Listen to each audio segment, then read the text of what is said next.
what on earth am I doing here? It's a very good philosophical question in itself, actually, which I have addressed at some length over the last 25 years.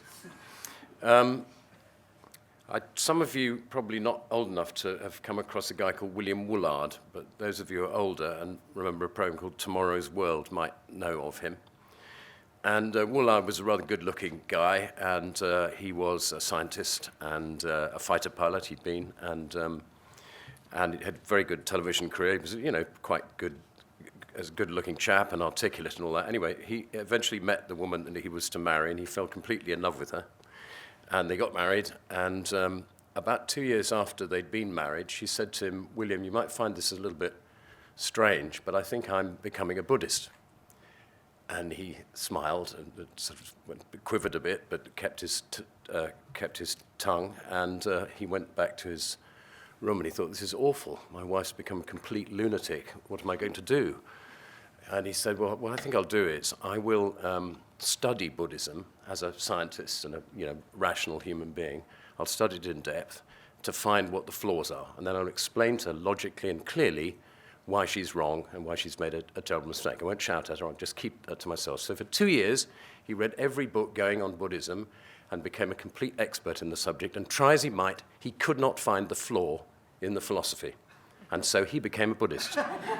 And that's what he now does. He goes around the world lecturing on Buddhism. I commend to you, there's a very good YouTube video of him talking about this. And the central point, I think, he says about philosophy is the right question to ask of philosophy is not, is it true, but does it work? And that is something, I'm not as Buddhist as it happens, but a lot of it definitely works. One thing, for example, that definitely works, and you can get this on the NHS now, is meditation. It's extremely good for you. All the scientific studies, definitely. There's no doubt about this. Yoga's another one, which I sometimes do. And tell two stories, a few stories about my kids on this, because it's about school, so eventually I'll get to the point. When my younger daughter was about 9, we went to one of those ghastly parent evenings, where, because they're hopeless, aren't they? Everyone hates them. With my son, it was like, we don't know what to do with him, Mr. and Mrs. Lloyd. He's absolutely ghastly. And with the daughters, they're so lovely, so delightful. There was nothing to say either way. But and so we sat with all the, geography and history and English and all that sort of stuff, and eventually came across the religious studies guy. And I liked this bloke. I thought he was really interesting. And I said to him, "Can I just ask, do you have a religion or a philosophy yourself?" And he said, "Yes, I'm a Buddhist."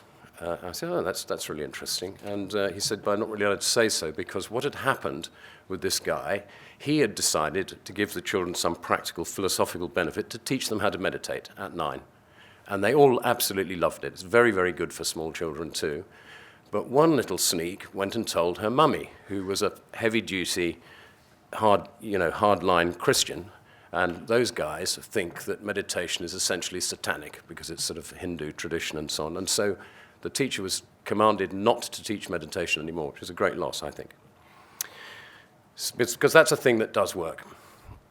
So my daughter went on eventually to read philosophy at A-level. I was very pleased, because I had read a lot of philosophy by that stage, and very widely.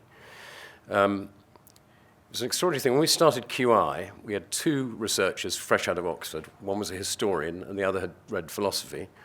And as somebody who's interested in the subject, by that stage having thought about it for about 15 years, I said, "What do you think of Plato?" And she said, "Oh, we didn't cover Plato." So, well, you wasted your life then, because as everyone knows the famous quote, the whole of Western philosophy is essentially a series of footnotes to Plato. The guy covered basically everything interesting and is very helpful, and each generation has to rediscover Plato for themselves, because it's a really important person to read. Everybody should read Plato. But anyway, so she was, one of the things, as she came towards the exam, she said, "Dad, I'm really struggling with Kant's epistemology." "Yeah, I'm sure you are." So she said, "So show me the page." So she showed me the text that she was supposed to be talking about. I couldn't understand a blind word of any of it. It was really, really difficult, absolutely obfuscatory and sort of boring and all that kind of thing. So I went and looked up Kant. I didn't know much about Kant's philosophy, so I did that QI thing. We're all very good at it. We're very fast researchers. Now we look at 17 different sources, and you distill an essence of something that's interesting. And the thing that I found that was fascinating to me was that Kant was born in Königsberg, now Kaliningrad. It's an enclave in the Baltic. It's now Russian. It was Prussian. And he was, in his lifetime, a famous, world-famous astronomer. He discovered something called the nebula thesis of how planets basically are collapsed gas, sort of a juice of gas, as it were. But he was also a famous philosopher, too. The interesting thing about this guy, Immanuel Kant, so the fact went, although he was an expert in the great exterior, the universal everything, and also the great interior of who we are and what we should think about, he never moved more than 20 kilometers from where he was born. And my daughter says, this is typical of the thing kids say at school is, Dad, it's not in the curriculum. I can't put that down. I won't get a point for it. And what's the relevance? And I said, well, I don't know, but I think it's terrific, and I think you should put it in the essay, because imagine the people marking the papers every day, the same old bullshit, the same old, ring binder crap that they've repeated. The teacher doesn't really understand in the first place, and the kids are bored by.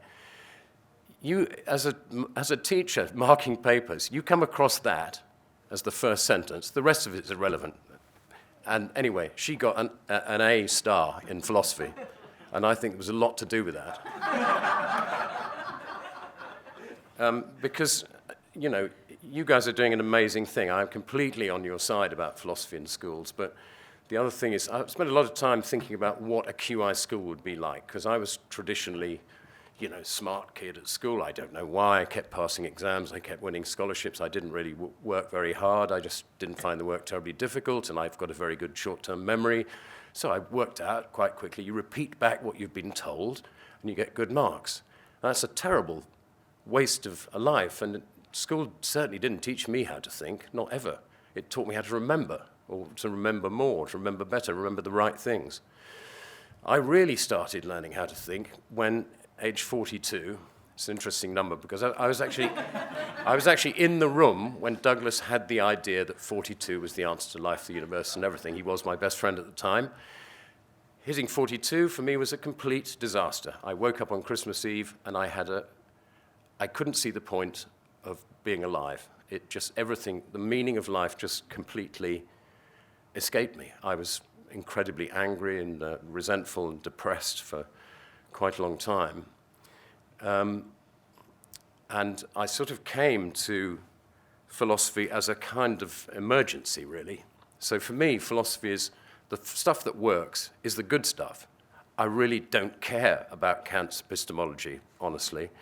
What I care about is, is there something you can take from each philosopher? Like I would argue you can take that from all religions, for example. There's things in every religion that are absolute pearls of wisdom.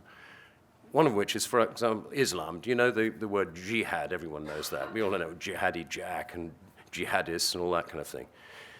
So, jihad in Arabic has two meanings. Well, it has several meanings, but it essentially means struggle or strife. But in Islamic philosophy, there are two kinds of jihad. There is the lesser jihad, which means making war on the infidel and the evil, the enemies, the people who are trying to fight you. And the greater jihad is the struggle to conquer the self, the struggle to overcome the self. That is something that everybody should know. And everybody should know what the self is. What does it mean to say, who am I? What does personal identity mean? These big questions, I got to 42 without asking any of these things. I was a sort of low-level agnostic, the kind of person who crossed themselves on bumpy plane journeys but didn't believe in God. I never even considered the question of what God is. And we talked earlier, people were talking about the meaning of words, for example. That kind of philosophy, to me, is it may be very interesting to do and great to argue about and so on, but I can't really see the point of it from a practical point of view, because one of the words philosophers and nobody else can agree on is what is the meaning of meaning. We literally do not know what the word meaning means. You try and describe it. It's not possible. And yet, when you have a meaningful conversation, you see a meaningful film, you read a meaningful film, you know instantly what meaning is. When you have meaningful friendships and you have ones that aren't meaningful. In my area, television, some programs may be very enjoyable, but they are not meaningful, and others have meaning. But you can't describe it in the way you can't really say, nobody can say what comedy is. I mean, we know that people laugh and so on. So it's kind of fruitless going into the meanings of words to me. It's the practical thing, and as some of you know, Stoicism is something I'm pretty fond of. It's a practical way of getting through life. And in terms of the way of Woolard's idea that does it work rather than is it true? Reincarnation's a very interesting case in point, for example. I don't know whether it's true or not. I think it's a very interesting idea. But I can say this, that you will be a much better parent if you behave as if the children have been sent to teach you something rather than the other way around. That's the first mistake people make as parents, that they think they are wiser, they are cleverer than their children, and they are right. And that is not true. The children are equally clever, sometimes quite often cleverer than the grown-ups. They're just shorter and have less information. And so this is a way of, so it's also another great thing about reincarnation. It gives people hope. Sort of materialist atheism gives absolutely no hope for anyone about anything. It just says, there's nothing here except genes and atoms. And you think, oh, hang on, what do you mean except genes and atoms? I mean, these are amazing atoms. Atoms are extraordinary. So if I had a QI school, I would teach philosophy and quantum physics. Those are the first two lessons I would start with. First of all, what are things made of, essentially? And what's the point of being here? Why are we here? Those are the two questions I would be asking. Now, kids ask this all the time. My kids asked me all the time these difficult questions. One of the things that drove me into a state of depression for 10 years, because I didn't know the answers to any of them. They obviously asked, why is the sky blue? And I can find that out. I found that out. It's because of something called the Rayleigh scattering. That's about the short wavelengths of light and all that kind of thing. And that's why it's blue. Except the sky isn't blue. It's actually violet, because that's the short end of the wavelength. And but we can't see violet terribly well, so we assume it's blue. Anyway, so when my son was about 2 or 3, I used to love to build a fire with him. We had a little country cottage. We'd go down there for the weekend, and I'd take Harry out to the garage, and I'd chop the logs. Daddy would chop the logs, and Harry had a little wheelbarrow, and he'd put the kindling into his little barrow, and we'd go back, and I'd show him how to roll up the balls of newspaper, and then put the kindling on, and then some coal and all that. And he said to me, Dad, I used to do this. I said, what? He said, you used to do this? He said, yes, I used to do this before when I was a grown-up. And I go, what? I'm getting cold all over again. And he said, before I was a grown-up. And I don't know if you know this, but children under 4 don't lie. Do you know why? Because they think you can read their mind. Because the voice in our head that we all have, I can hear all yours chattering. What's he going on about? Why doesn't he shut up? Get on, I want a drink. I can hear all those voices in your heads. I'm unusual in that way, I'm telepathic. But the children think that they don't lie because they think this is broadcasting. They don't realize you can't hear them thinking. So I did it again to my younger daughter, the one who read philosophy at A-level. And I said to her, out of the blue, she's about 2.5, Booty, that's her nickname, who were you before you were you? And she looked at me stunned, and she said, but Daddy, don't you remember? I was a little girl in Africa, and I drowned. And you go, oh, dear. So I don't know if it's true or not, but it's certainly interesting, isn't it? And when it comes to the physics and the philosophy, why they're essentially the same thing in a way, and I know scientists hate people like me saying this, that, applying quantum mechanics to, moral philosophy. But when you start saying to kids, what is stuff made of, it only looks solid. It isn't actually solid. As everybody knows, the structure of a hydrogen atom, the simplest thing in the universe, is essentially a petit pois on the center spot at Wembley Stadium, and the electron is not a thing. It's a probability density charge. It's a sort of fuzz of improbability and probability right at the top of the stadium. That's one hydrogen atom. There's a vastly more empty space in the universe than anything else. So once you've got that, and children can cope with these things, children can cope with very, very big ideas. They really do ask all the big questions. I remember when Harry was about 3, I was taking him to school, and they ask questions all and say, what drove me to distraction? I couldn't answer these damn questions. So holding his little hand, going to nursery school, he says, Daddy, yes, who's that man? What man, Harry? Well, the guy over there getting into the car. I don't know his name. Why is he getting into the car, Dad? Well, he's probably going to work, Harry, I should think. Why is he going to work, Dad? Well, Harry has to go to work to earn money. But why does he have to earn money, Dad? Jesus Christ. Well, Harry, let me just put it bluntly to you. If he doesn't earn money, he and his wife and children will all die, understand? Daddy, yes. Why do things want to live? How good a question is that? I bet none of you ever thought that before. Why do I want to be alive? Much of it's terrible. It's boring, it's frightening, a lot of it. Why do things want to live? It's a fantastic question. And honestly, you get a bunch of 6-year-olds talking about this stuff, you will create a race of geniuses. Because once people start thinking for themselves, all little children think for themselves. They're all curious. They all want to know everything.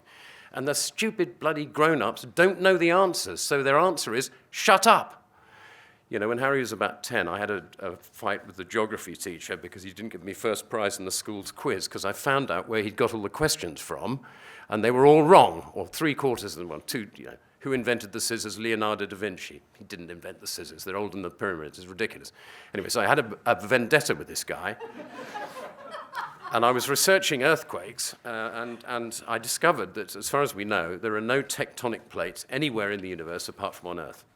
It's a unique thing on Earth. It may be something to do with the water, like it's coming through a plaster ceiling or something. But so I said to Harry, next time you're in geography, ask Mr. Baker, please, sir, what about the tectonic plates on Mars? So Harry puts his hand up. Yes, Harry? So what about the tectonic plates on Mars? And Mr. Baker glared at him, and his response was, shut up, Harry. That was it, There's a really interesting thing, quote, I can't remember who it's by now, but the mark of a great teacher is one who can elicit from the class questions to which they themselves do not know the answer. Now, the thing is, if you allow children to ask whatever they want, and instead of going, I don't know, or shut up, you go, that's a great question, let's find out, let's explore it. That's the way all teaching should work. Say something at the top of the lesson that's so interesting that people go, what? Why? But why is that? And you're off. And it's my experience of having 3 children. I've got a great piece of parental advice for those of you who are embarking on it. We're halfway through Harry S. Truman's advice on how to bring up children. He said, I found the best way to bring up children is to find out what they want to do and then advise them to do it. You don't really need to know anything else, in my opinion. Because once you get into these big questions, why is the universe interesting? Why? Why do we find it interesting? A man from the Times asked me this years ago when we started QI, and he obviously thought I was completely bonkers researching raspberries and porcupines for no reason, And he said, but he got involved. He obviously thought I believed in flying saucers or something, but he said, why do you think the universe is interesting? And I said, without thinking about it, for 2 reasons. One, to lead us to ask the really interesting questions, the important questions, such as, what are we doing here, and what should we do about it? And the other is to make it so interesting, to ask so many questions, you never find the right questions to ask. You're so busy. And that's a lot of us, isn't it, in life? A lot of us actually looking in completely the wrong direction. We aren't really thinking about how to behave. I bet most people teaching philosophy in schools haven't really thought about what it means to be a moral person, or indeed who they actually are. I bet most of you in the room haven't thought about who actually am I. You can quote me the stats, but you don't know what it means, your personal identity. Because the counterpart of there's nothing really here because atoms are mostly empty space is, what is matter made of? This is another thing that isn't taught in schools. we know the mind is a very strange thing, but matter is equally weird. We don't really understand what it is or how it comes to be there. And in Hinduism, for example, I'm a big fan of Hindu philosophy. The answer is there isn't anything here except consciousness. Consciousness is the ground of being. And that is Descartes, I think, therefore I am. The only thing you can be certain of is that you are conscious. Everything else could easily be a matrix or a movie or a model. You could be the only person in the universe, but you know that you're conscious. And once you start from that there is only consciousness, and there is only one of it, and we're all part of that big consciousness, it's a much easier stepping. Part of the fact it's interesting. It's a helpful thing to know about. Shall I shut up, shall I? No, it's just that we've got room till about 5 past. Oh, great. So, And that was my point, or whatever it was. I could bang on for hours, but thanks for listening, guys. Yeah. oh, it's brilliant. Thank